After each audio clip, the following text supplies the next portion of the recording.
तुम छुपा ना सकोगे मैं वो राज हूँ, तुम भुला ना सकोगे वो अंदाज हूँ। चेतना एजुकेयर में आपका स्वागत है और हम लोग पढ़ रहे थे प्रैक्टिस सेट 1.5। आज का हमारा क्वेश्चन है क्वेश्चन नंबर 3। मैं क्वेश्चन आपको मेंशन कर दूंगा। चलो तो पहली लाइन पढ़ते हैं। The sum of fathers age and twice the age of his son is 70।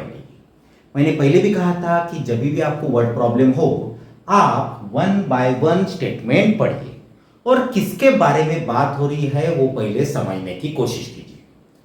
पहले लाइन से मुझे पता चल रहा है कि यहां पर एज की बात हो रही है।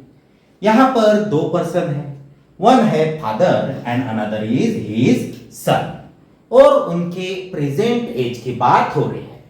तो वर्ड प्रॉब्लम होने की वजह से पहले हम लोग उनको मेंशन कर देंगे। So let father's age is x years and his son's age is y years। तो वर्ड प्रॉब्लम में आपको सबसे पहले तो x and y variable mention करना पड़ेगा। जैसे यहां पर फादर्स एज मेंशन किया है और सन की एज भी मेंशन किया है, तो हम लोग फादर्स की एज को कंसीडर कर लेते हैं x ईयर एंड सन के एज को हम लोग कंसीडर कर लेते हैं y ईयर्स। चलो अब पहली लाइन पढ़ते हैं। The sum of fathers age and twice the age of his son is 70। इसका मतलब by the first condition,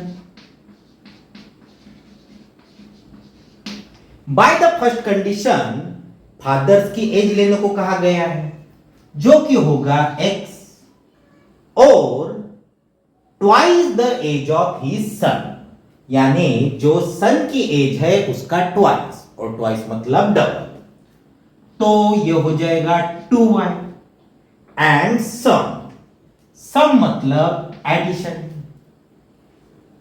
is 70। तो यह होगा हमारा सीधा सीधा equation number 1। The sum of fathers age and twice the age of his son is 70। यह हो गया हमारे पहले लाइन का इंटरप्रिटेशन। उसके बाद उन्होंने बोला है if we double the age of father, यानी फादर के एज को मैं डबल कर दूं and add it to the age of his son, the sum is 95। इसका मतलब फादर के एज को डबल करना है और उसको ऐड करना है उनके सन के एज में, तब सम हो जाएगी 95। So by the second condition father के एज को डबल करना है। फादर की एज फिलहाल x है तो उसका डबल हो जाएगा 2x, और उनको ऐड करना है सन की एज में, यानी ऐड करना है सन की एज यानी y, तब उनका सम हो जाएगा 95। तो यह हो गया हमारा सेकंड इक्वेशन। तो दोनों इक्वेशन अब हमारे पास आ चुके हैं, और एक बार इक्वेशन आ गए उसके बाद आइदर एलिमिनेशन मेथड या क्रैमर्स रूल या ग्राफिकल मेथड, और हम लोग एलिमिनेशन यूज करेंगे। टाइप 1 का क्वेश्चन है, दोनों के कोएफिशिएंट सेम बनाना है तो इसको मुझे मल्टीप्लाई करना पड़ेगा 2 से, क्योंकि मुझे x को एलिमिनेट करना है। मल्टीप्लाई और इक्वेशन करने के बाद अब ये इक्वेशन चेंज हो जाएंगे। पहला इक्वेशन अब होगा 2x plus 4y that is equal to 140। ये हमारा इक्वेशन, इसको तो हमने कुछ भी नहीं किया तो इसको मैं एज इट इज ही लिख लूंगा। So 2x plus y that is equal to 95, और इनके बीच में ऑपरेशन होगा। ऑपरेशन आपको पता ही है, दोनों के कोएफिशिएंट सेम है, और जब सेम होता है तो इक्वेशन बिकम्स एंड सब्ट्रैक्शन। ये भले मैं ऊपर ऊपर लिख रहा हूं, पहले पहले हम लोगों ने वीडियोस बनाए हैं। आपको पहले इक्वेशन में कन्वर्ट करना है और उसके बाद उनके बीच में होने वाले ऑपरेशन। तो यह होगा subtraction.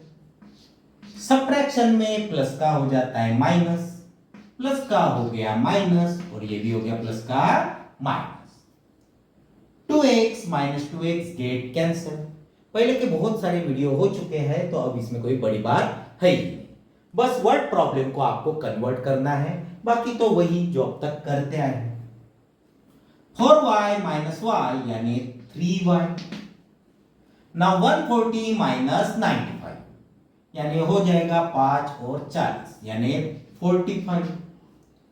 So y is equal to 45 upon 3 यानी कि 15। तो y की वैल्यू आ गई है 15। थोड़ा मैं इधर लिख लेता हूं, देख लीजिए। ओके, और एक बार एक वेरिएबल का आंसर मिल गया तो उसको हम लोग पुट ही करते हैं। Now put y is equal to 15 in equation 1 में ही पुट कर देता हूं। तो यह होगा x प्लस 2 इंटू y यानी 15 and that is equal to 70। तो x plus 30 that is equal to 70 यानी x इक्वल टू 70 माइनस 30, और 70 माइनस 30 हो गया 40। तो x की भी वैल्यू आ गई। अब हमारे पास सॉल्यूशन लिखना है, लेकिन ये वर्ड प्रॉब्लम है। वर्ड प्रॉब्लम के सॉल्यूशन का आंसर भी वर्ड में ही होना चाहिए। तो x का आंसर आ चुका है 40 और y का आंसर आ चुका है 15। तो जो आपकी पहली लाइन है उसको ही आप लोग फाइनली सॉल्यूशन में भी लिखिए। So hence solution. तो सॉल्यूशन होगा फादर्स एज इज x, और x की वैल्यू अब आ चुकी है 40। तो फादर्स की एज हो जाएगी 40 and his sons age is y, और y था 15। तो y यानी सन की एज हो जाएगी 15।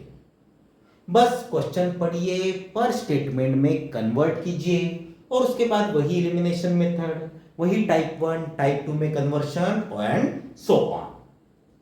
देख लीजिए। बढ़ते हैं नेक्स्ट क्वेश्चन के तरफ।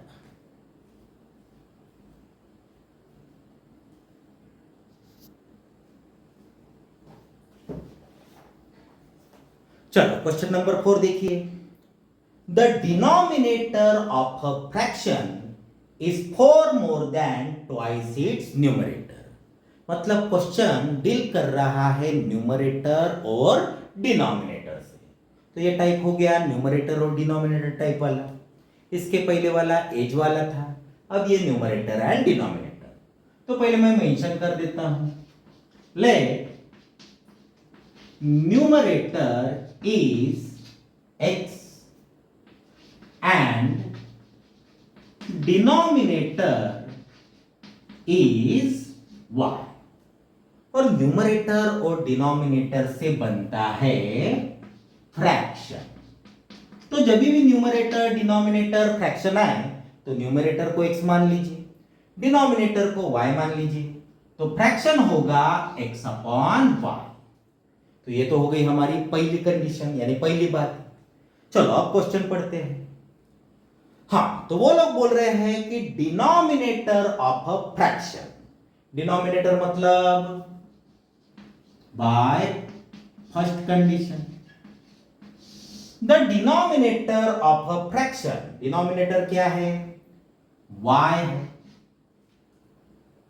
इज मतलब equal 4 more than twice its numerator, यानी 4 ज्यादा किससे, न्यूमरेटर के ट्वाइस से। So denominator is 4 more than twice of numerator. तो न्यूमरेटर का पहले ट्वाइस करना है और उसमें 4 ऐड करना है। तो यह हो गया एक्चुअल मतलब, the denominator is 4 more than twice its numerator. लेकिन सही फॉर्मेट में है क्या? नहीं, वेरिएबल उधर होना चाहिए, उधर शिफ्ट होगा तो -2x plus y that is equal to 4। इसको मैं मान लेता हूं इक्वेशन नंबर 1। नेक्स्ट उन्होंने बोला है डिनोमिनेटर बिकम्स 12 टाइम्स न्यूमरेटर, यानी जो अब नया डिनोमिनेटर होगा वो न्यूमरेटर से 12 टाइम्स होगा, लेकिन इफ मतलब उन्होंने कंडीशन डाली है, if both numerators and denominator are reduced by 6। इसका मतलब यह है कि पहले न्यूमरेटर और डिनोमिनेटर, जो ओरिजिनल न्यूमरेटर है जो ओरिजिनल डिनोमिनेटर है, उसको 6 से पहले तुम लोग रिड्यूस करो। चलो तो अपन पहले रिड्यूस कर लेंगे, बाय कंडीशन ही लिख रहा हूं क्योंकि फिलहाल हमारी ये सेकंड कंडीशन नहीं है। तो जो नया न्यूमरेटर बनेगा वो पहले ओरिजिनल न्यूमरेटर को 6 से कम कर दो, यानी ओरिजिनल x था उसको पहले 6 से कम कर दो, तो न्यूमरेटर बिकम x - 6। सिमिलरली जो नया डिनोमिनेटर है, ये नए न्यूमरेटर और डिनोमिनेटर की बात करूं, उसको भी 6 से कम कर लो। पहले ये ऑपरेशन लगाओ, दोनों न्यूमरेटर और डिनोमिनेटर को पहले 6 से कम कर लो, तब जाकर जो नया डिनोमिनेटर बनेगा, नाउ बाय सेकंड कंडीशन, जो नया डिनोमिनेटर बनेगा, अब नया डिनोमिनेटर कौन है? y - 6 इज मतलब इक्वल टू 12 टाइम्स न्यूमरेटर, और न्यूमरेटर भी कौन सा? नया वाला ही लेना होगा, क्योंकि उन्होंने पहले कंडीशन बोली ना, पहले 6 से कम कर लो, तो पहले हमको करना पड़ेगा। फिर जो नया डिनोमिनेटर इज 12 टाइम्स न्यूमरेटर, तो न्यूमरेटर भी नया वाला ही लेना पड़ेगा, तब जाकर ये कंडीशन बनेगी। चलो इसको पहले हम लोग छुड़ा लेते हैं। सो y - 6 12 से मल्टीप्लाई करोगे तो 12x - 72, सही फॉर्मेट में लेकर आइए, उसको उधर शिफ्ट कर दीजिए। सो -12x प्लस y -72, ये इधर यानी +6। शायद आपको याद ही होगा, वेरिएबल उधर कांस्टेंट इधर, -72 + 6 यानी -66।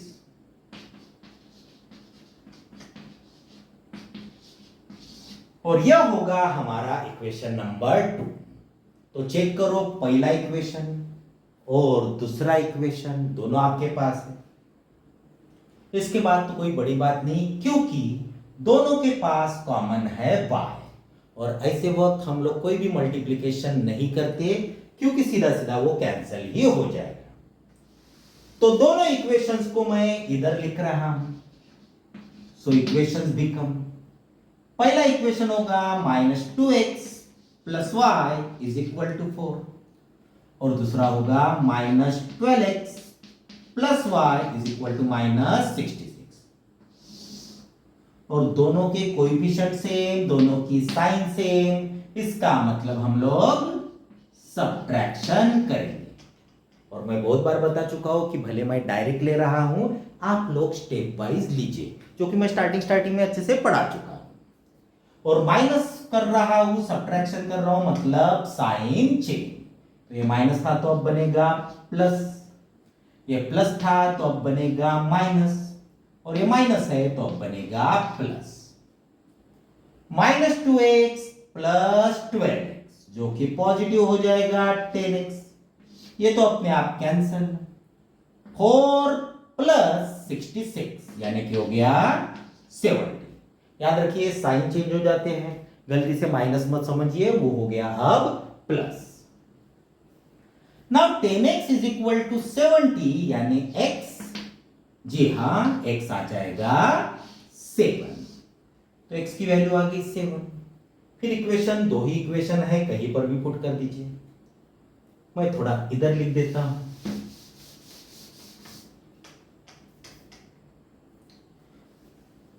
Now put x equal to 7 in equation, दूसरा इक्वेशन तो गायब हो गया, पहले इक्वेशन में ही पुट कर देता हूं।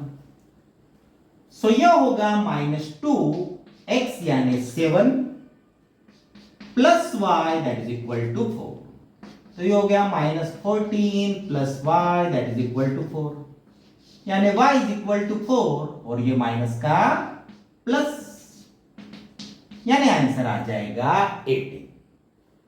तो x भी हमारे पास आ गया, y भी मेरे पास आ गया, और हमको फाइंड द फ्रैक्शन बोला है। क्या बोला गया है? Find the fraction. अगर उन्होंने न्यूमरेटर डिनोमिनेटर पूछा होता तो हम लोग न्यूमरेटर डिनोमिनेटर, लेकिन डायरेक्ट उन्होंने फ्रैक्शन पूछा है। इनिशियली हमने मेंशन किया है कि फ्रैक्शन क्या होगा? x upon y। तो x है 7 और y है 18, तो फ्रैक्शन हो जाएगा 7 अपॉन 18।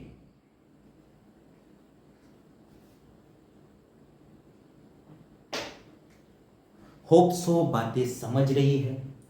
हमारे वीडियोस अगर अच्छे लग रहे हैं तो लाइक, शेयर और सब्सक्राइब जरूर कीजिए। तो आज के लिए इतना ही, बढ़ते हैं नेक्स्ट वीडियो में जो कि मैं कल लूंगा। ओके,